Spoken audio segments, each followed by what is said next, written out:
नमस्कार दोस्तों, एक्सीलाइन point coaching centre से मैं आपका फिर से एक बार स्वागत करता हूं। जैसे कि कल हमने क्या पढ़ा था, सैयद वंश, और सैयद वंश के बाद कौन सा आया, लोधी वंश। और लोधी वंश का जो अंतिम शासक था वो कौन था, इब्राहिम लोधी। और इब्राहिम लोधी को क्या कहते हैं, लोधी वंश का अंतिम शासक और दिल्ली सल्तनत का भी अंतिम शासक था। तो उसके बाद में क्या हुआ, पानीपत का प्रथम युद्ध हुआ। तो जो भारत की स्थिति थी उस समय इस तरीके से, तो ऊपर जो था इस समय यहां पर ये क्या पड़ता है, पूरा अफगानिस्तान। अफगानिस्तान और अफगानिस्तान में ही यहां पर ऊपर पड़ता है फरगना। फरगना। और उस समय जो फरगना के जो शासक थे वो थे उमर शेख मिर्जा। उमर शेख मिर्जा। तो हुआ ये, जो उमर शेख मिर्जा थे इन्हीं का ही एक पुत्र था जिसका नाम था जहरुद्दीन बाबर। जहरुद्दीन बाबर। अब ये जो भारत की उत्तर भारत में जो उस समय वंश जो चल रहा था वो चल रहा था लोधी वंश। लोधी वंश। और लोधी वंश के जो उस समय जो अंतिम शासक थे वो थे इब्राहिम लोधी। लोधी। लोधी वंश के अंतिम शासक थे इब्राहिम लोधी। तो हुआ क्या, जो उस समय फरगना था, फरगना में भुखमरी फैली हुई थी बहुत अधिक, बहुत ज्यादा भुखमरी फैली थी। जो छोटे बच्चे थे, स्त्री, बड़े बूढ़े जितने भी थे सब यहाँ भूखे मर रहे थे। तो क्योंकि जो भी जितने भी अरब कंट्रीज से जितने भी शासक आए वो कैसे आते थे, सऊदी अरब की साइड से या अरब देश से आते थे, और सीधे रास्ते में क्या पड़ता था, ये फरगना अफगानिस्तान पड़ता था। और ये सबसे पहले कहां पर, अफगानिस्तान पे आक्रमण करते थे। तो इसलिए वो यहाँ से अधिक बहुत धन लूट के ले गए। तो इसलिए यहाँ पर क्या था, यहाँ पर भुखमरी फैली हुई थी यहाँ पर बहुत ज्यादा। जब ये भुखमरी फैली हुई थी, जो उमर शेख मिर्जा थे ये क्या करते थे, जो छोटे बच्चे थे और जो अपंग थे उनको क्या कराते थे, ये भोजन कराते थे। तो भोजन कराते थे, तो उन्हीं के साथ में इन्हीं का ही एक पुत्र था जहरुद्दीन बाबर। और ये बाबर भी क्या करता था, अपने पिताजी के साथ में यहाँ भोजन कराता था बच्चों को और बड़े बूढ़ों को जितने भी थे। तो हुआ क्या, जब ये भोजन कराता था तो इधर ही यहाँ पर ये पड़ता है पश्चिमी ओ पंजाब प्रांत। पंजाब प्रांत। तो हुआ क्या, इससे पहले जब ये यहाँ पर बाबर आया तो बाबर यहाँ पे क्या करता था, यहाँ पे छोटे मोटे आक्रमण करता था और यहाँ से धन लूट के लेके जाता था। जब यहाँ से धन लूट के लेकर जाता था और कहा जाता था, अपने फरगना में। और फरगना में क्या करता था, जो बच्चे थे जो भी लोग थे उनको क्या कराता था, ये भोजन कराता था। तो एक समय वो आया जब यहाँ पे आक्रमण करके जा रहा था, धन लूट रहा था। तो उस समय जो पंजाब के जो सूबेदार थे वो दौलत खां लोधी। दौलत खां लोधी और आलम खां। आलम खां, ये पंजाब के उस समय सूबेदार थे। तो हुआ क्या, जो इब्राहिम लोधी था, इब्राहिम लोधी के चाचा कौन थे, दौलत खां लोधी, इसके चाचा थे ये। तो जब बाबर यहाँ पर पंजाब प्रांत पर आक्रमण करता था तो एक समय वो आया, दौलत खां लोधी और आलम खां लोधी, ये दोनों किससे मिले जब पंजाब पर आक्रमण किया बाबर ने, तो ये बाबर से आके मिले। और बाबर से कहा कि तुम यहाँ पर भारत में आते हो और पंजाब प्रांत में आते हो, यहाँ पे क्या करते हो, छोटे छोटे आक्रमण करते हो, धन लूटते हो। आप एक काम करो, आप इससे अच्छा कहाँ जाओ, यहाँ दिल्ली में। दिल्ली में जाओ, और दिल्ली में कौन है, मेरा भतीजा इब्राहिम लोधी।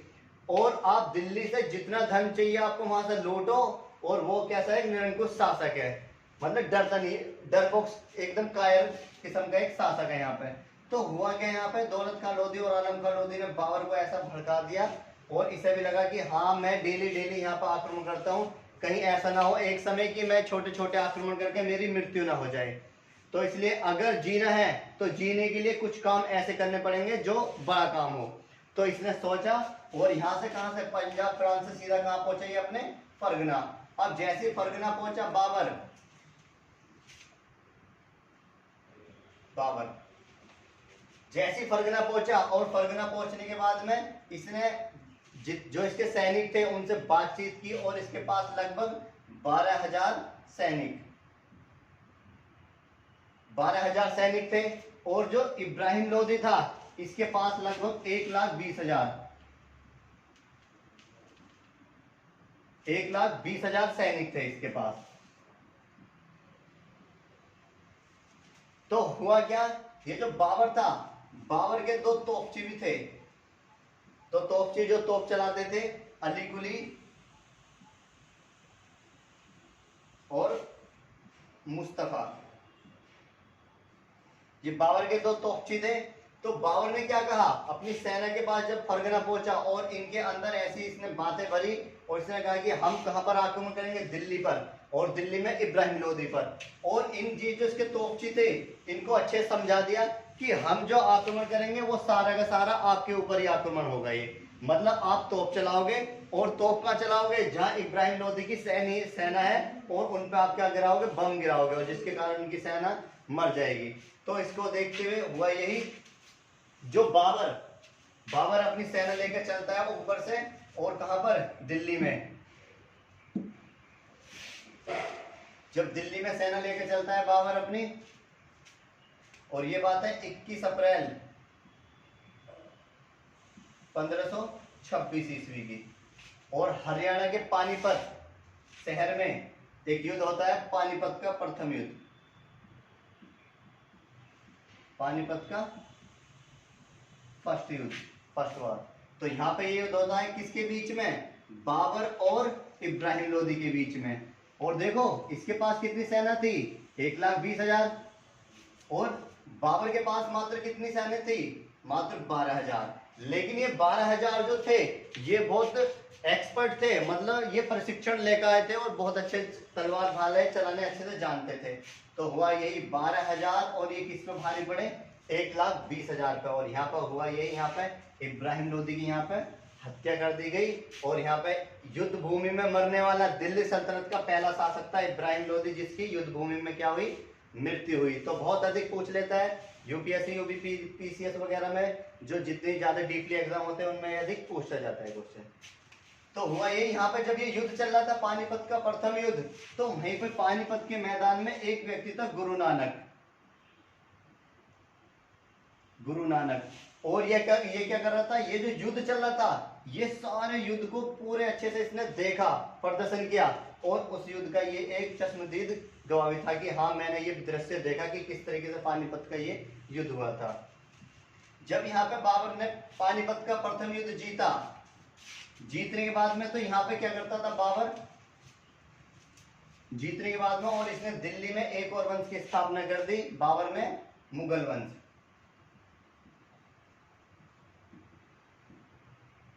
तो आज हम मुगल वंश ही पढ़ेंगे। और ये 1526 से लेकर और लगभग 1857 की क्रांति तक क्या चलता है, वो मुगल वंश चलता है। तो मुगल वंश की स्थापना किसने की थी, वो बाबर ने की थी भारत में। जो बाबर था, इसको फारसी भाषा नहीं आती थी, इसको तुर्की भाषा आती थी, तुर्की भाषा आती थी। और उस समय जो भारत में जो भाषा प्रचलित थी या राजकीय जो भाषा थी, वो फारसी भाषा थी। तो ये क्या करता था, यहाँ बाबर को जब दिल्ली में उस समय कौन सी भाषा बोली जाती थी, फारसी, इसको आती थी तुर्की। तो इसने कहां पर, आगरा में, आगरा में गया, और आगरा में क्या बनाया इसने, आरामबाग, आरामबाग। और ये यहीं पर रहता था, और यहाँ पर रहने के कारण इसने अपनी एक पुस्तक भी लिखी, जिसमें अपनी आत्मकथा लिखी इसने, तुजुके ए बाबरी, तुजुके बाबरी, इसने अपनी आत्मकथा लिखी, और चाहे इसको क्या कहते हैं, बाबरनामा। बाबरनामा ये किसने लिखी थी, बाबर ने, जो अपनी पुस्तक थी, इसमें अपनी आत्मकथा। और जो मुगल वंश के 2 ही ऐसे शासक हैं जिन्होंने अपनी खुद की आत्मकथा लिखी, एक तो बाबर हुआ और दूसरा जहांगीर। जहांगीर ने अपनी आत्मकथा लिखी थी, तुजुके जहांगीरी।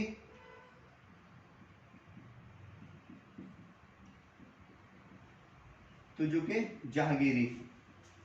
तो 2 ही मुगल शासक में 2 ही वो है शासक आए हैं जिन्होंने अपनी आत्मकथा खुद लिखी, जहांगीर ने तुजुके जहांगीरी और बाबर ने तुजुके बाबरी। अब ये जो इसने लिखी, ये पूछ लेता है कि ये किस भाषा में लिखी, तो इसने लिखी थी चगताई तुर्की, चगताई तुर्की भाषा में लिखी। तो पूछे हुए क्वेश्चन है बहुत अधिक, जो बाबर ने बाबर नामक पुस्तक लिखी थी वो किस भाषा में लिखी, फारसी, अरबी, उर्दू या तुर्की या चगताई तुर्की। तो कौन सी में लिखी हो, चगताई तुर्की में इसने अपनी भाषा ये मतलब बाबर नामक पुस्तक लिखी। और यहीं पे बाबर ने क्या करा, यहाँ पर कलंदर की उपाधि धारण की, जो पानीपत का प्रथम युद्ध हुआ।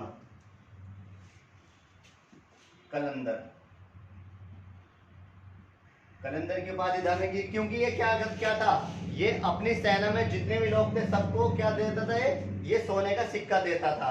और जिसके कारण, इसकी उदारता के कारण इसको कलंदर या मस्त कलंदर की उपाधि इसने खुद धारण की। ये क्या करता था, मस्त रहता था एकदम। तो हुआ यही यहाँ पे, जब बाबर ने पहला ये युद्ध जीत लिया और जीतने के बाद में इसने गाजी की उपाधि धारण की। गाजी की उपाधि धारण करने के बाद में अब होता है क्या, पानीपत का पहला युद्ध हुआ। तो 1527 ईस्वी में जो बाबर है, बाबर की जो पुस्तक थी बाबरनामा,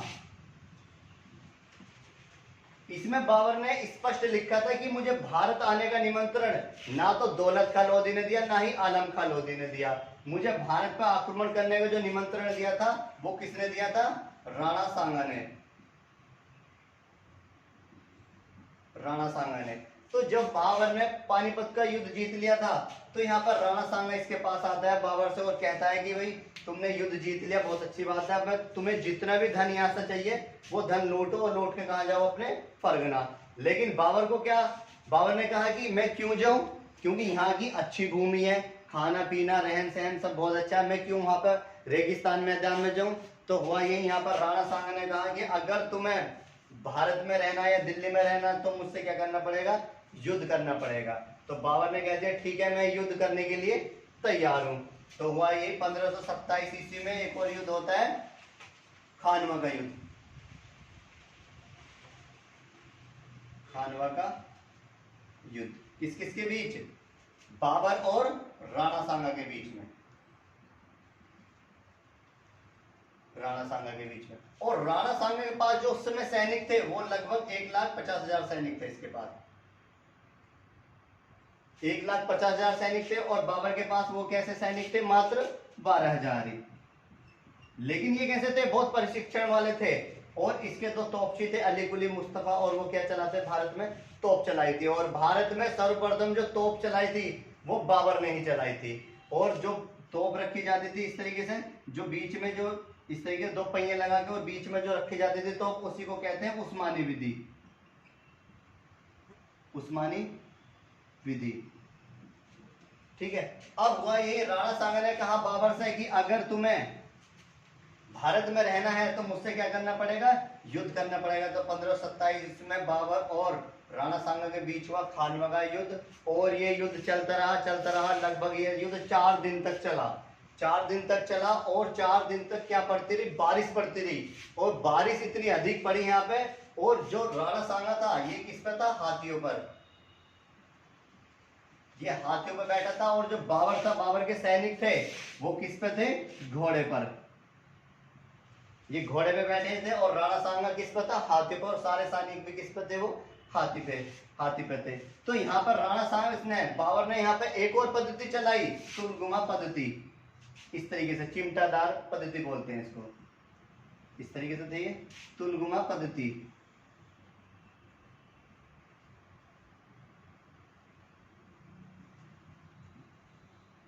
तो ये पद्धति क्या थी, जो युद्ध किसको करना था, राणा सांगा को। और राणा सांगा अपनी सेना लेकर जैसे ये इस तरीके से दिल्ली में प्रवेश किया, तो यहाँ पर पहाड़ों पे किसी ने, बाबर ने अपने सैनिक बिठा दिए थे कि जैसे राणा सांगा यहाँ पर आएगा दिल्ली की तरफ, तो आपको क्या करना है, उनकी जो हाथियों के आंखों में क्या मारने, तीर मारने, जिसके कारण वो क्या पागल से हो जाएंगे और यहाँ पर राणा सांगा की सेना को वो खुद ही मार देंगे यहाँ पे।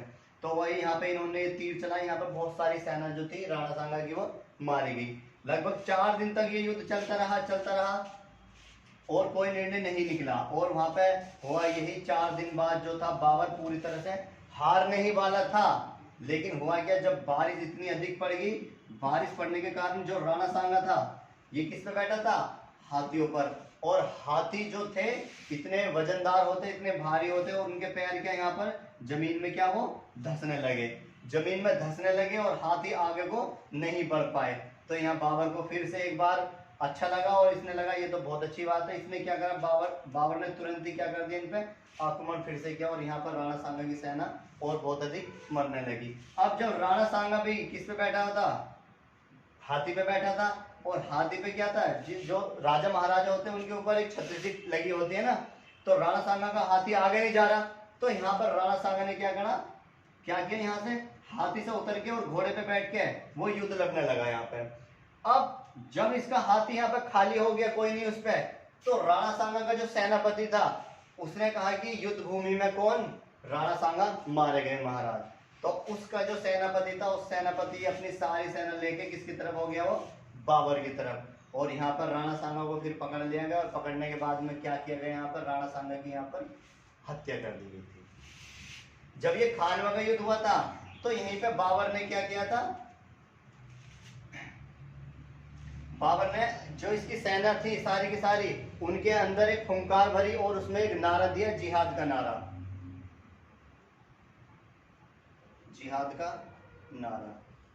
इसने, ये मदिरा बहुत पीता था और मदिरा का इतना पान करता था, तो इसने कहा कि मैं आज इस मदिरा की कसम खा के कहता हूं कि ये युद्ध हम ही जीतेंगे, बस आप मेरा थोड़ा सा साथ दे दो।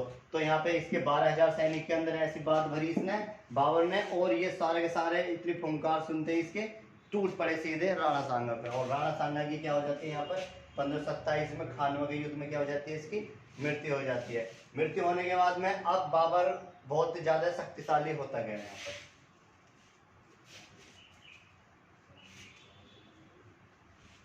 और फिर बैक टू बैक भारत में बाबर ने जो किए थे वो 4 आक्रमण किए। फिर होता है 1528 ईस्वी में चंदेरी का युद्ध।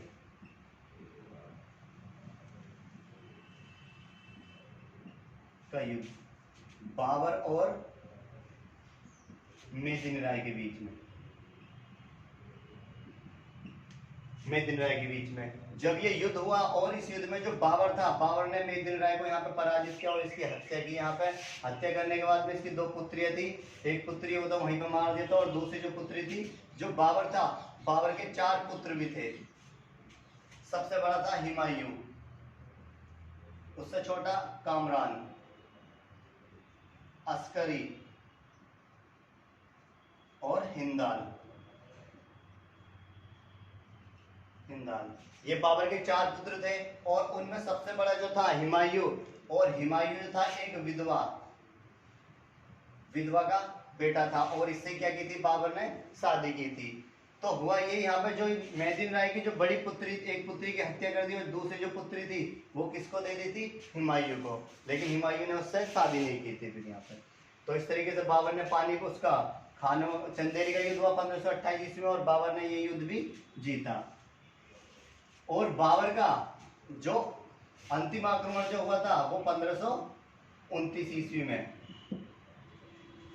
घाघरा का युद्ध।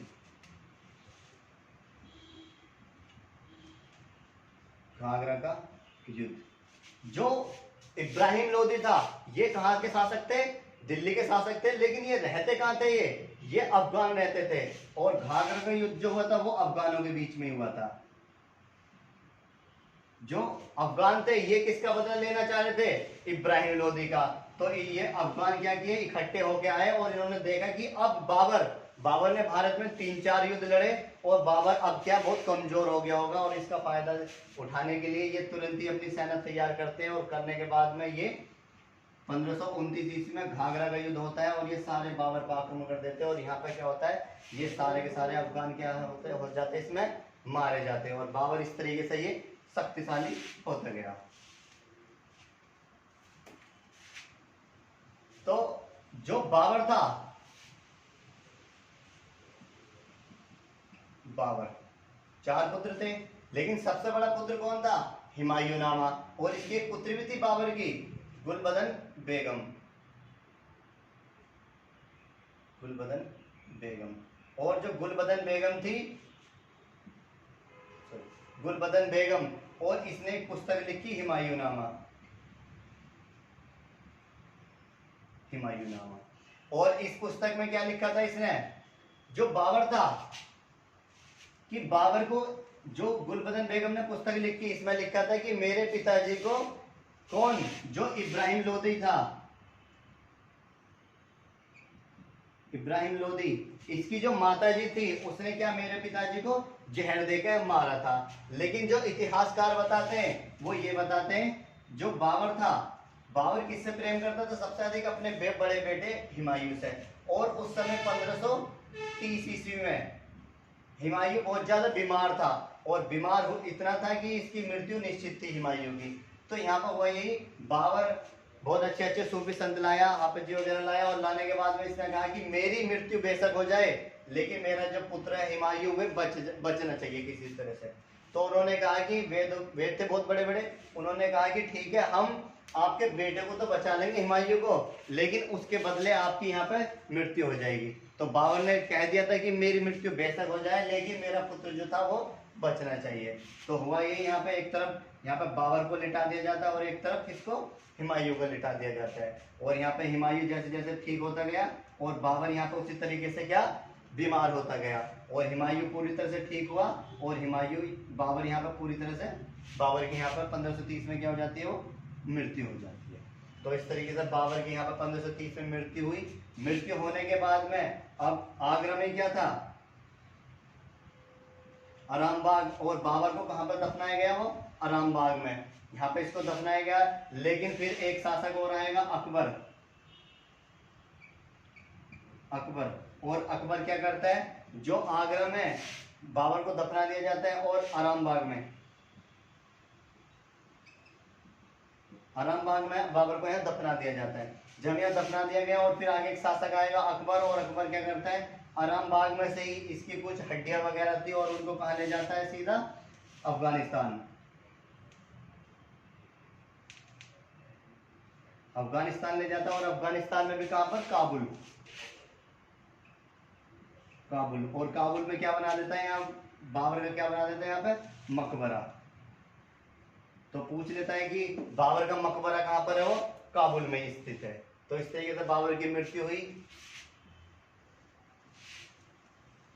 तो उसके बाद जब शासक बना, कौन बनेगा, वो हुमायूं। और इस तरीके से हुमायूं भारत का अगला शासक बनेगा, और धीरे धीरे क्या, ये 1857 के अंत तक क्या चलेगा, ये सीधा मुगल वंश चलता रहेगा।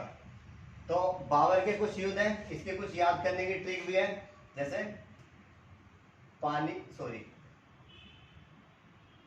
पंखा चला घर में, ये इसके बाबर के युद्ध करने की कुछ छोटी सी एक ट्रिक है।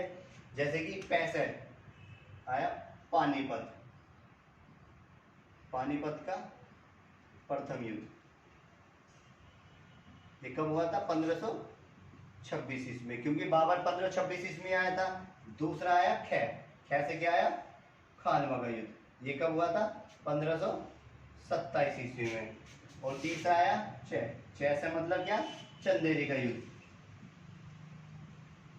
चंदेरी का युद्ध, ये कब हुआ था, 1528 ईस्वी में। और घै से क्या आया, घाघरा, घाघरा नदी के तट पर हुआ था ये घाघरा का युद्ध अफगानों के बीच में।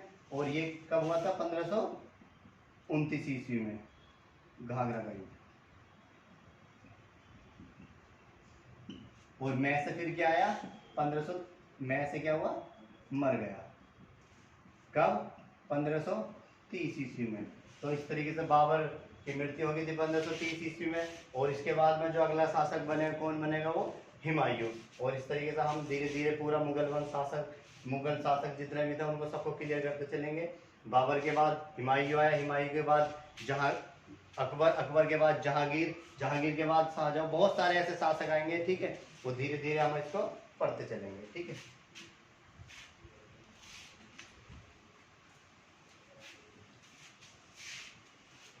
तो बहुत है आज के लिए, कल मिलते हैं एक नई क्लासेस के लिए। और जो हमारी हिंदी की जो क्लासेस होंगी वो सप्ताह में 3 दिन ही चलेंगी, ठीक है। तो पढ़ते रहिए। और जीएस में आपकी जीएस की क्लास रेगुलर चलेगी, कंटिन्यू चलेगी, ठीक है। धन्यवाद।